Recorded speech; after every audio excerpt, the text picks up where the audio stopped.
to our Sweet Home Africa. I'm glorynezemma. I'm Augustina and welcome back to our Sweet Home Africa. Alright, so we have a great topic today. Okay.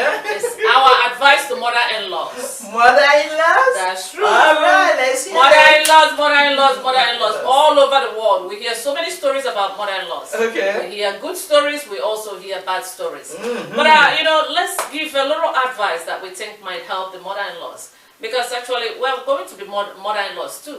You know that? So we might as well start practicing now.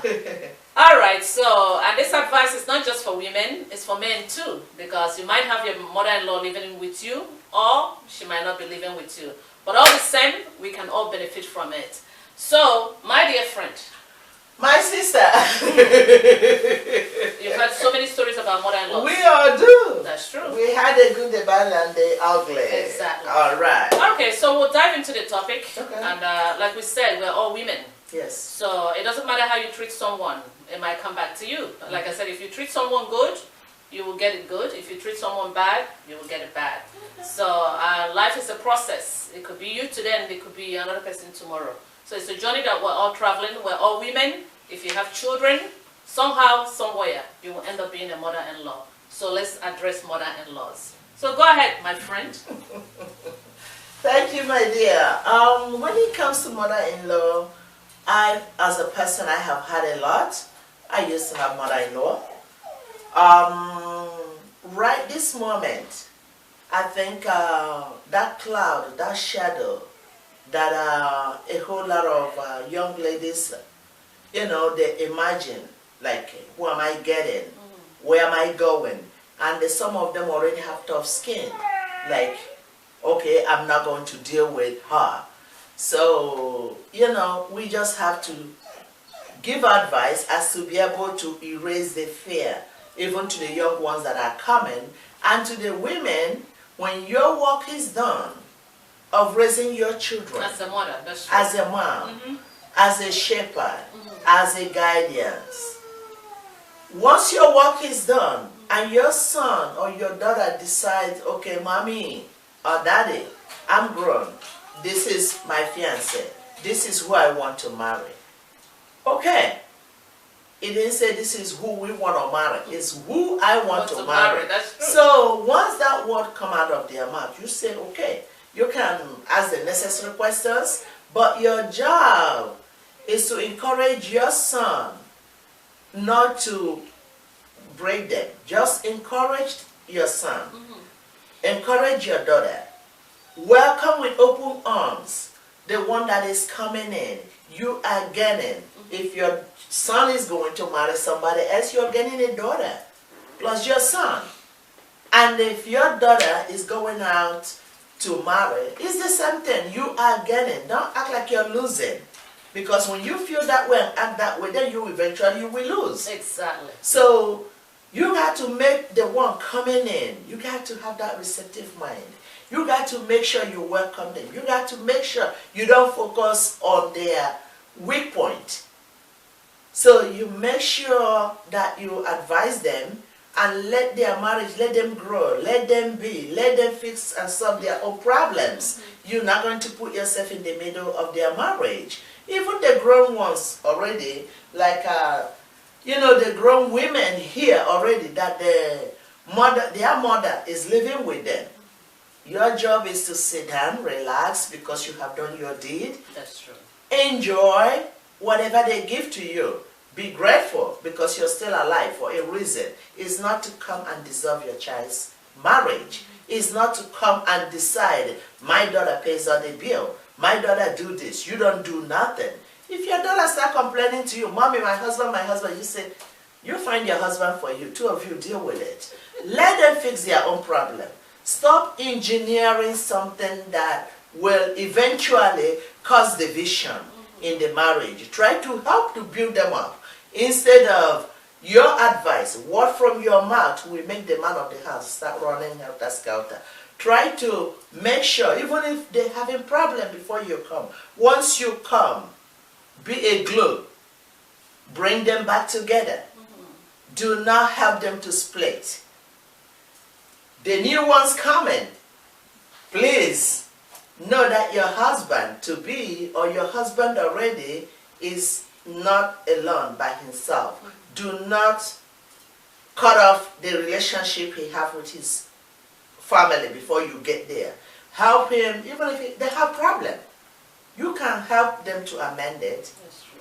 You can help them to solve whatever misunderstanding that is going on. Please do not make your husband to be like an island, to be alone. You will enjoy. You will enjoy more if there is peace in the home. If everybody is happy. God give you a child. That child will benefit in a very conducive environment where everybody loves everybody, where there is laughter. So please, I have to give my friend the chance to advise the mother-in-laws on how to go ahead. Take care of their children. How to take care of your children, Exactly. how to welcome And the their oncoming in-laws. ones so Yes, that everybody yes, will yes. be at peace. That's true. You know, thank you so much, my friend. You said a lot about it already. All right, so, you know, how I look at it actually, when you have a child, and then maybe your child is getting married, you have a son. I mean, the girl that is coming to your home also has parents. So, as much as you love your son, that's the same way that her parents love her too. So, Yes. I know my friend addressed it in so many areas, but let me zero on the children themselves. Your son is very important to you. That woman that your son is marrying is important to their Family. exactly. So the same way that you feel about your son is the same way that her parents feels about her. So in that case, Yeah. what you have to think, these are two people that are coming together. They were born in different homes. So they were raised differently. Some people keep their dishes in the sink, others put it in the dishwasher. Some wash with hand. Exactly. So they were raised, like I said, differently. So you don't expect them to come together and do things the same way that you know, maybe you taught your son, that's exactly how the woman is going to do what you want her to do in the house. No. So, like my friend said, you have to welcome her with open arms. Know that she belongs to someone. Don't look at her like, okay, now my son is bringing this person home. She's as important as your son too. So, however you're dealing with your son should be the same way that you deal with your daughter-in-law. Like, I mean, look at it like two people that are coming together. They're your children now. So you shouldn't look at one as being superior and the other one as being inferior, no matter where they come from in terms of family status. Oh, yeah. Because sometimes when the rich people marry from the poor family, they treat the daughter like, oh, you know, she's a trash because she's not from a rich family. It doesn't matter. They love each other. And the mother-in-laws, like we said, I mean, we're all grown. You have lived your life. So you cannot live your life and live the children's life too. That's right. You have to allow them to be themselves. So allow them to do things. If you have an advice, you can advise them. But do not superimpose yourself in their marriage because you have lived your own life. All you're doing is to help when they call you to help. That's right. If they When don't they call call you to help, if they don't call you to help, you stay in your own lane. You don't have to bump heads with them, especially with the women. Most of it, that's why we call it mother-in-laws. I know we have father-in-laws, but father-in-laws, they are cool. Yeah. Most father-in-laws are very cool, actually. It's the mother-in-laws that feel like there's a friction. Somebody is taking their son. Exactly. From them. Exactly. So I mean, it's almost like competition among the women. Like I said, that girl that is coming, it's not taking the son away from you. You're the mom. Your position will always be there as the mother. No one will replace So you. parallel. Exactly. The two positions are parallel. No one is going to Cannot replace you. meet. So don't come and compete with the young girl that is coming as if, oh, you know what, it's taking my son, it's taking my son. Well, your time with your son is over. Now, what your son could do is to help you whenever he wants to help you, but allow him to live his life. And that's one thing that I need to point out. If you really love your son, and you really, really, really love your son, then you have to be good to your daughter-in-law. Why? If you don't do that, you leave your son in the middle. Because now he will be struggling to see what he can do to please you. He will also be struggling to see what he will do to please his wife. In that case, let me tell you who is losing. who is in a tough situation, it's not the daughter-in-law, it's your son that you're putting in a tough situation. So if you really love your son, you better love his wife. All right? And then the young girls that are coming, I love how you address them. That sometimes they come with a knife and cut everywhere. But look at it this way. You have your own mother. Would you like someone to treat your mother the same way that you're treating your mother-in-law? So you should love your mother-in-law. Love your mother-in-law just like your mom. She's not going to do the same thing that your mom did when you was younger. Like I said, these are different households. And your mother cooks differently. So you don't have to compare. Love her the way she is. Admire her the way she is. And thank her for raising someone that you came to marry. Because if not for her, your husband will not be there. Is that true? It's true, but I have another thing for mother-in-law. Go ahead. What I have to tell mothers, please, do not. Sometimes this friction starts. When your son brings somebody home, you say, you're not going to marry her. And sometimes we say to the hearing of that girl, you're already right there. That's number one grievous mistake any woman can make. Oh, sorry. When you finish up, there's something that I'm going to throw in there. Picking up, trying to pick somebody for your child to marry. Remember, it's their life now. Remember, you have done your deed of raising them. If you believe that you raise somebody who, quote unquote, you believe is stupid, cannot make a right decision, then you do that. You go pick a wife for your child. But if you believe that you gave your child, that your son, the best, whatever you got, and now believe that your son can make a decision, go look for a job that will suit whatever he studied or anything he want to do to make a living, get his own place, be able to buy the car of his choice. What make you, mama? What make you not to leave your son to make a choice of the wife he think he want to spend the rest of his life with? That's true. So let's start thinking where we usually go wrong. When we have to tell a girl, oh no, my son is not going to marry you. And you don't know how long they've been in relationship before he gets to you. So we just have to adjust that. You might have an input, but do not make decision for your son before you lose your son. Because a lot of women lose their son. When you say that and eventually they get married, now you get upset. Because they didn't listen to you. But remember, it's their life. Remember, it's his life. Remember, it's not his own family, his own life. He wants to build his life, not your own. Like my friend said, you already live your own, and you have your own home. So I think we will do better if we focus on our own home and let our grown child, our grown son, our grown man be a man that he can be. Mom, I know you understand. Because you believe your son, you trust your son, trust his judgment and decision. We're going to have a happy home. My dear? Okay. I love what you said. You address the mother-in-laws. Yeah. But I'm going to address the young couples. All right. Let's say, for one reason or the other, your mother-in-law, I'm just addressing the girl now. Your mother-in-law said something when you were dating your husband. But now, eventually, you won the case. You married the man. That's right.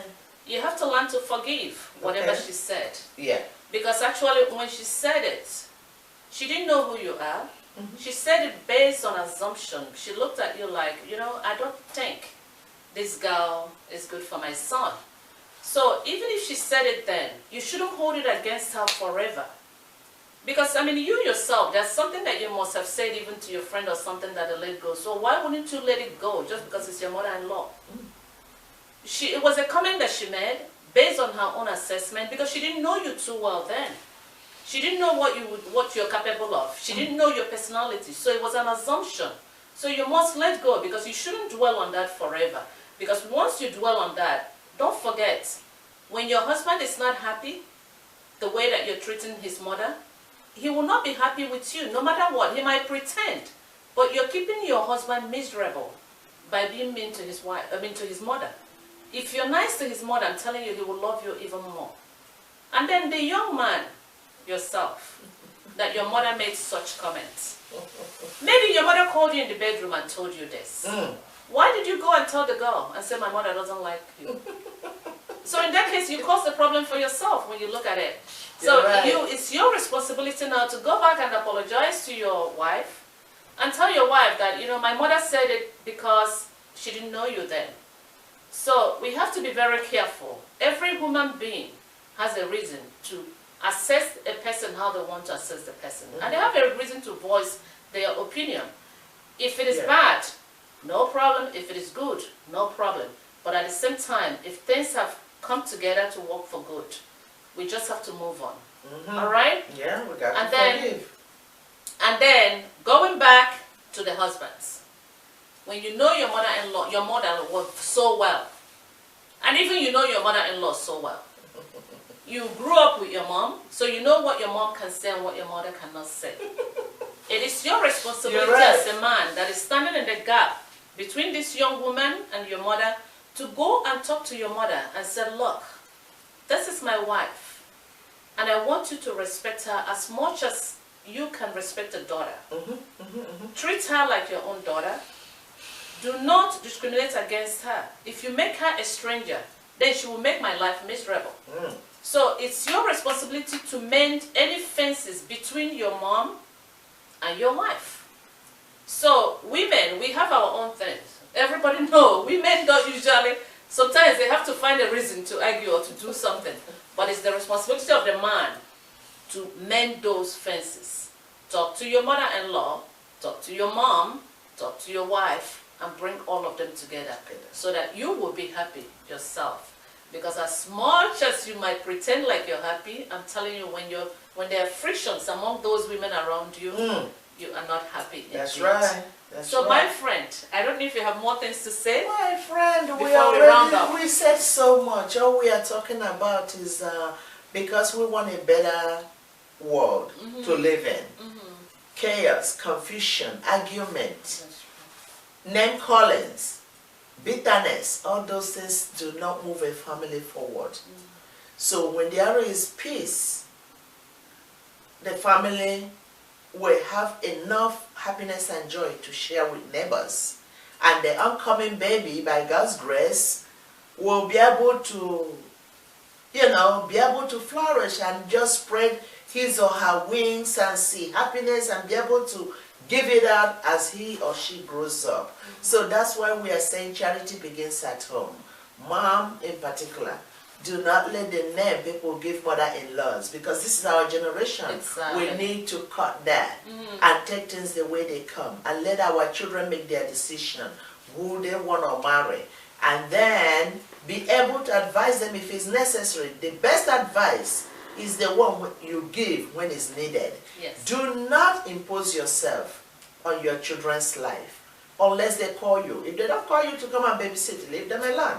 Let them handle their child the way they want it. If they call you, you come. And then when they have issues, your son run to you to complain to you. You let your son know, maybe if you do it the other way, this wouldn't have happened. Do not use emotion to advise any of them, especially in time of conflict. In time, the family is going through so much. So you try to call them, the girl, the boy, the man, the woman, they are your children. Please help to build them up and help to make them not to split, because it's hard starting from the beginning. So let's take our position as mother-in-law and then watch them, help them, water them, because it's a new thing for them. And there will be conflict. Like my friend said, their upbringing is different. These are two families that are trying to see things the same way now. It will not be easy, especially at the beginning. When the honeymoon phase is over, things will start working the way it will work. But that's when the mother-in-laws have to help them and say, it's going to be okay, but make sure you pray. So you introduce God to them, even if they don't know what they are talking about. You let them know with God, they're going to go over this hurdle. That is well. So let us not be engineers of confusion. Let us not be engineers of division. Let us be people that can help them amend and work up and build their families. That's my own advice. Thank you so much. You have I more, know, it's been a long episode so far. Yes, it's a long you. episode. Okay, just to cap it, because actually we're speaking from diaspora. Yeah. I know a lot of people are watching. I mean, where we live in the Western world now, when it comes to in-laws, especially mother-in-law. People bring their mother-in-laws from different countries to come and help. And then what we have understood, I mean, we've seen some, we've experienced some, and then we've had some. I mean, the mother-in-laws come in diaspora, and life is not easy here. I know a lot of us do not tell people all over the place what we're going through in diaspora. But at the same time, when you come over here to help your children, the mother-in-laws do not have high expectation in terms of they have to do this and they have to do this. They are all working 24 hours to make ends meet. And in the Western world, the husband works, the wife works. I mean, everybody works here to make sure that they have enough to eat and enough to pay their rent. So if you're home taking care of the children, like we said, just, you know, keep the home calm so that at least when they come back from all the stress that they're going through outside, they will come into a comfortable home knowing that you're there as a mom. So that's our point today, and we've spoken at length, but at the same time, it's up to you as an individual to make a very good decision in terms of how to, you know, raise your children and also how to be a good mother-in-law. So that's, my friend, I think we're done. I think we are done, because they say one is enough for the wise. Exactly. So we are going to learn how to be a good mother-in-law. All right, so thank you so much, our viewers, for watching us again. It's always a pleasure to have you. We thank the ones that have commented and the ones that are yet to comment. And like we said, we will get back to you one by one. We'll reply to your comments. Thank you so much. Our goal is to make Africa a better place at our sweet home Africa. Though sometimes we're broadening our, you know, horizon. Topics, exactly. Because when we mention the word Africa, we mean Africans all over. It's not just Africans that are just migrated to the Western world.